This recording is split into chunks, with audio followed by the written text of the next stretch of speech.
In that historical context, in the darkness of the early 19th century, now you're back with the Bell family, and suddenly you begin to hear strange noises at night. Strange noises in the early 19th century probably aren't rare, and they aren't rare because, well, houses aren't sealed as well, there's critters all over the place.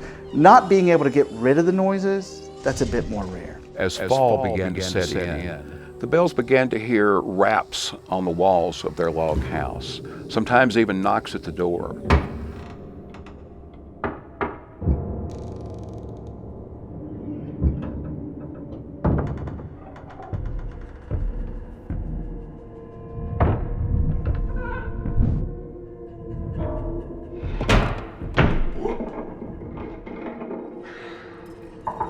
It just, they said it sounded like rats were chewing on the walls.